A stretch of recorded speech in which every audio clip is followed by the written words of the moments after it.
Enid Blyton. A Faraway Tree Adventure. A color short story illustrated by Alex Patterson.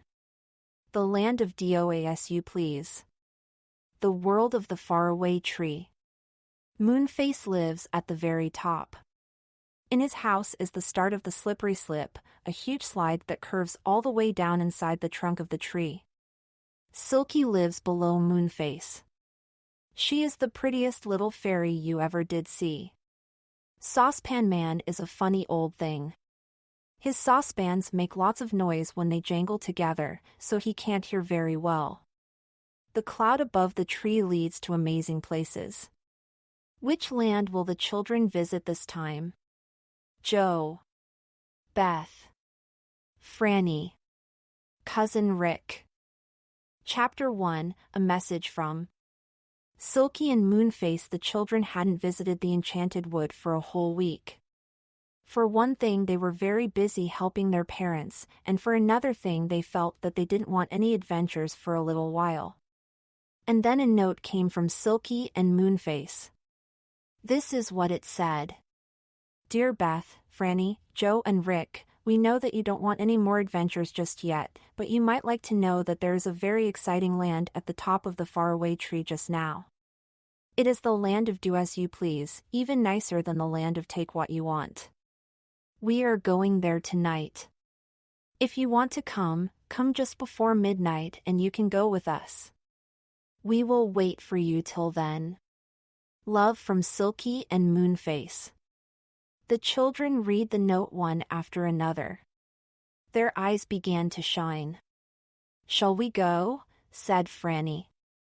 Better not, said Joe. Something silly is sure to happen to us. It always does. Oh, Joe! Do let's go, said Beth. You know how exciting the Enchanted Wood is at night, too, with all the fairy folk about and the faraway tree lit with lanterns and things. Come on, Joe, say we'll go. I really think we'd better not, said Joe. Rick might do something silly again. I would not, said Rick in a temper. It's not fair of you to say that. Don't quarrel, said Beth. Well, listen, if you don't want to go, Joe, Franny and I will go with Rick. He can look after us? Pooh! Rick wants looking after himself, said Joe. Rick pulled a face at Joe, and Joe pulled a face back. Oh, don't, said Beth. You're not in the land of do as you please now. That made everyone laugh. Sorry, Joe, said Rick, be a sport. Let's all go tonight. Or at any rate, let's go up the tree and hear what Silky and Moonface can tell us about this new land. If it sounds at all dangerous, we won't go. Okay? All right, said Joe, who really did want to go just as badly as the others, but felt that he shouldn't keep leading them into danger. All right. We'll go up and talk to Silky and Moonface. But remember, if I decide not to go with them, there's to be no grumbling? Asterisk, we promise, Joe, said Beth. And so it was settled. They would go to the Enchanted Wood that night and climb the faraway tree to see their friends. Chapter 2, Off to the Enchanted Wood. It was exciting to slip out of bed at 11:30 and dress. It was very dark because there was no moon. We shall have to take a pocket light, said Joe. Are you all ready? Now don't make a noise, or you'll wake Mother and Father.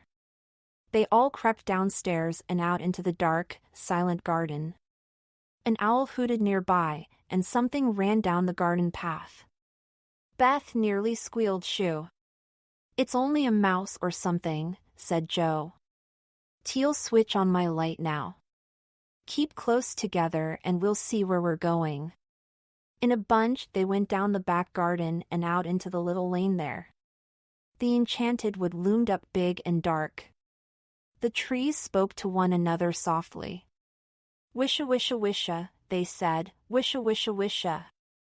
The children jumped over the ditch and walked through the wood, down the paths they knew so well. The wood was full of fairy folk going about their business. They took no notice of the children. Joe soon switched off his light. Lanterns shone everywhere and gave enough light to see by. They soon came to the great dark trunk of the faraway tree. A rope swung down through the branches. "Oh, good," said Rick. "Is Moonface going to pull us up?" "No," said Joe. "We'll have to climb up, but we can use the rope to help us. It's always in the tree at night to help the many folk going up and down." And indeed there were a great many people using the faraway tree that night. Strange pixies, goblins and gnomes swarmed up and down it, and elves climbed up, chattering hard. "Where are they going?" asked Rick in surprise. "Oh, up to the land of do as you please, I expect," said Joe. "And some of them are visiting their friends in the tree. Look, there's the angry pixie. He's got a party on tonight." The angry pixie had about 8 little friends squashed into his tree room, and looked as pleased as could be. "Come and join us," he called to Joe. "We can't," said Joe. "Thanks all the same. We're going up to Moonface." Everyone dodged Dame Washalot's washing water, laughed at old What's-his name sitting snoring as usual in his chair, and at last came to Moonface's house. And there was nobody there. There was a note stuck on the door.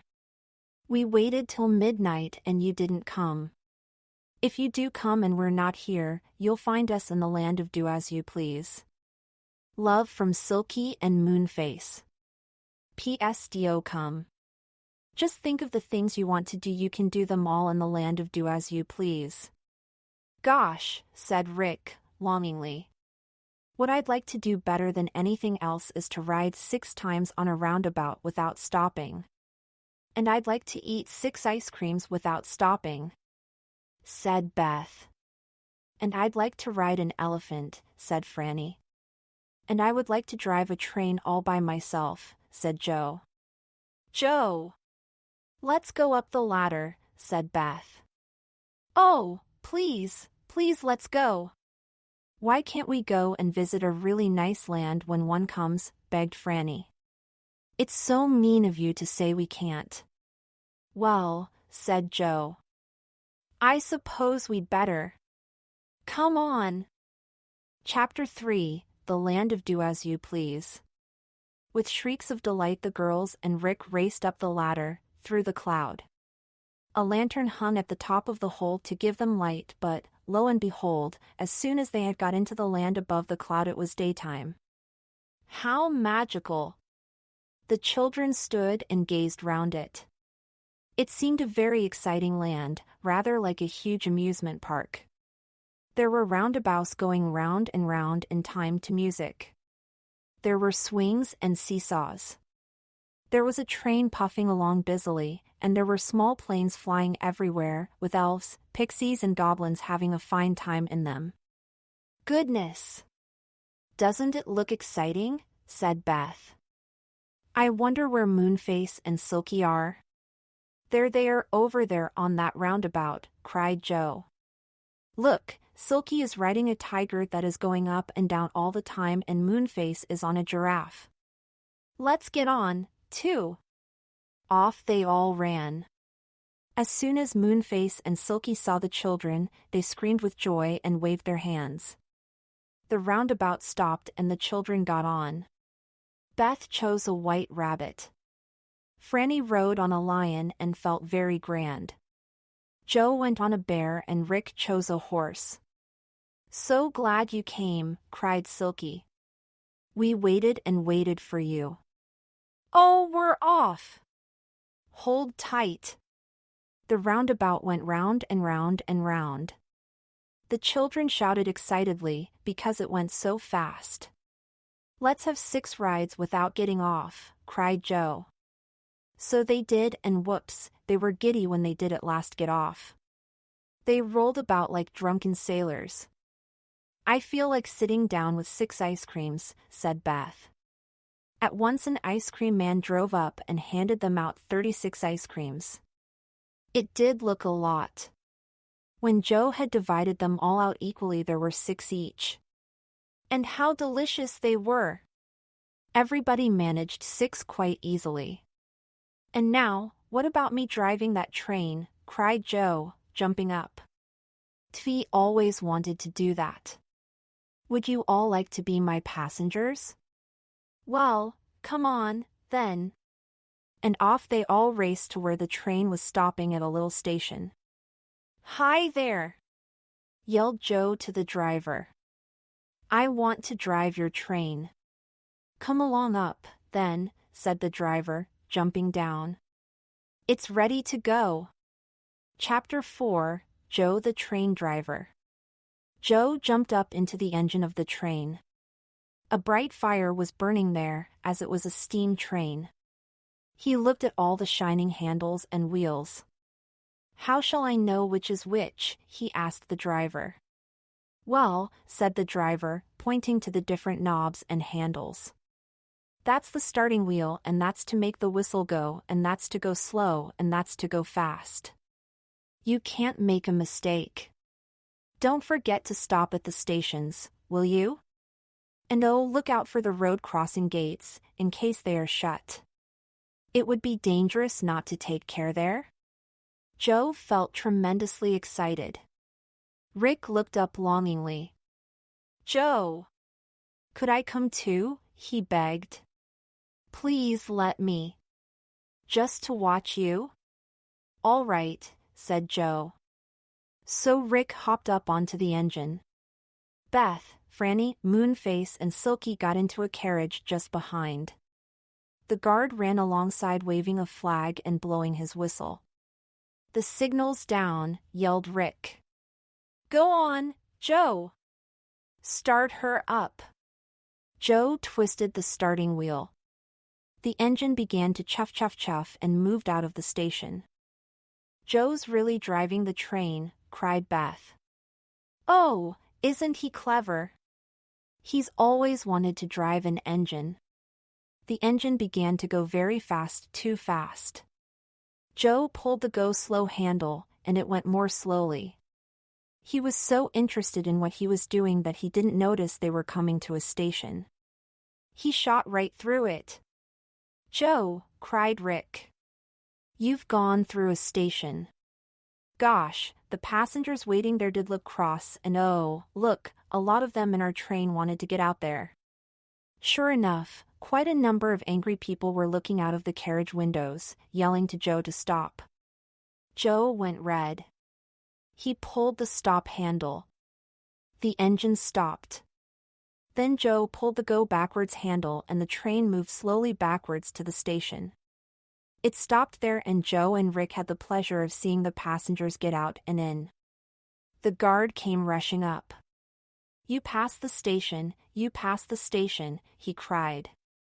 Don't you dare to pass my station again without stopping. All right, said Joe. Now then off we go again. And off they went. Keep a lookout for stations, signals, tunnels and road crossings, Rick, said Joe. So Rick stuck his head out and watched. Road crossing, he cried. The gates are shut. Slow down, Joe, slow down. But unluckily Joe pulled the go-fast handle instead of the go-slow and the train shot forward quickly. Just as the engine reached the gates, Joe pulled on the brakes. A little man rushed out of the cabin nearby, just as the train came to a halt. You bad driver, he shouted. You might have caused an accident. That was a narrow escape, said Joe. When the road crossing gates were open, Joe started off again. What's coming now, Rick? Joe asked. A tunnel, said Rick. Whistle as you go through in case anyone is working in it. So Joe made the engine whistle loudly. It really was fun. It raced through the dark tunnel and came out near a station. Stop! Station, Joe, cried Rick. And Joe stopped. Then on went the train again, whistling loudly, rushing past signals that were down. Then something happened. the go slow and the stop handles wouldn't work. The train raced on and on past stations, big and small, through tunnels, and past signals that were up. It behaved just as if it had gone mad. "Hey!" said Rick in alarm. "What's gone wrong, Joe?" Joe didn't know. For miles and miles the train tore on, and all the passengers became alarmed. Then, as the train drew near a station, it gave a loud sigh, ran slowly, and then stopped all by itself. And it was the very same station it had started from. Chapter 5, Elephant Rides. The driver of the train was there, waiting. "So you're back again," he said. "My, you've been quick." "Well, the engine didn't behave itself very well," said Joe, stepping down thankfully. "It just ran away the last part of the journey. It wouldn't stop anywhere." "Oh, I dare say it wanted to get back to me," said the driver, climbing into the engine. "It's naughty sometimes. Come along and drive it again with me." "No, thank you," said Joe. "I think I've had enough." It was fun, though. Beth, Franny, Moonface, and Silky got out of their carriages. They had been rather frightened the last part of the journey, but they thought Joe was very clever to drive the train by himself. They all left the station. "Now what shall we do?" said Moonface. "I want to ride on an elephant," said Franny at once. "There aren't any," said Beth. But no sooner had she spoken than the children saw 6 big gray elephants walking solemnly up to them, swaying a little from side to side. "Oh, look, look," yelled Franny, filled with excitement. "There are my elephants. 6 of them! We can all have a ride." Each elephant had a rope ladder going up its left side, leading to a little seat which was fixed around the elephant's back. The children, Moonface and Silky each climbed up the rope ladder and sat on a comfortable seat on an elephant's back. Then the big creatures set off, swaying through the crowds. It was lovely. Franny did enjoy herself. She called to the others. "Wasn't this a good idea of mine, everybody? Aren't we high up? And isn't it fun?" "It is fun," said Moonface, who had never even seen an elephant before, and would certainly never have thought of riding one if he had. "Oh, goodness," he went on. "My rope ladder has slipped off my elephant. Now I shall never be able to get down. I'll have to ride on this elephant all my life." Everybody laughed, but Moonface was really alarmed. When the children had had enough of riding, they all climbed down their rope ladders, but poor Moonface sat up on his elephant, looking very worried. "I tell you I can't get down," he kept saying. "I'm up here for good." The elephant stood patiently for a little while. Then it swung its enormous trunk round, wound it gently round Moonface's waist, and lifted him down to the ground. Moonface was so surprised that he couldn't speak. At last he found his tongue. "What did the elephant lift me down with?" he asked. "His nose." "No, his trunk," said Joe, laughing. "Didn't you know that elephants had trunks, Moonface?" "No," said Moonface, puzzled. "I'm glad he didn't pack me away as baggage." The children laughed. They watched the big elephants walking off. Chapter 6, To the Sea. "What shall we do now?" said Joe. "Rick, what do you want to do?" "Well, I know I can't do it, but I would love to wade in the sea," said Rick. "Oh, that would be nice," said Franny, who loved wading too. "But there isn't any sea here?" Just as she said that, she noticed a signpost nearby. It pointed away from them and said, in big letters, "To the SEA." "Wow, look at that," said Franny. "Come on, everyone." Off they all went, running the way the signpost pointed. And, after going round 2 corners, there, sure enough, was the blue sea, lying bright and calm in the warm sunshine.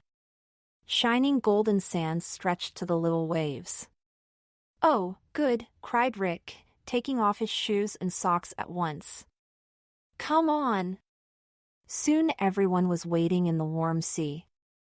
Moonface and Silky had never waded before, but they loved it just as much as the children did. Rick went out so far that he got his clothes soaking wet. "Oh, Rick! You're wet," cried Beth. "Come back!" "This is the land of do as you please, isn't it?" shouted Rick, jumping about in the water and getting wetter. "Well, I'll get as wet as I'll like, then." "Let's make a huge sandcastle," cried Moonface. "Then we can all sit on top when the sea comes up." "We can't," said Silky, suddenly looking disappointed. "Why not?" cried Joe. "Isn't this the land of do as you please?" "Yes," said Silky. "But I'm afraid it's time we went back to the faraway tree. This land will soon be on the move, and nice as it is, we don't want to live here forever." "Gosh, no," said Joe. "Our parents couldn't do without us." "Rick! Come back! We're going home." Rick didn't want to be left behind. He waded back at once, his clothes dripping wet. They all made their way to the hole that led down through the cloud to the faraway tree. "We did have a lovely time," sighed Joe, looking back longingly at the happy land he was leaving behind. "It's one of the nicest lands that has ever been at the top of the tree." They all felt tired as they crowded into Moonface's room. "Don't fall asleep before you get home," said Moonface. "Take cushions, all of you." They went down the slippery slip, yawning. They made their way home and fell into bed, tired out but happy. And in the morning their mother spoke to Rick. "Rick, why are your clothes so wet this morning?" "For waded too deep in the sea," said Rick, and he couldn't understand why his Aunt Polly said he was a naughty little storyteller.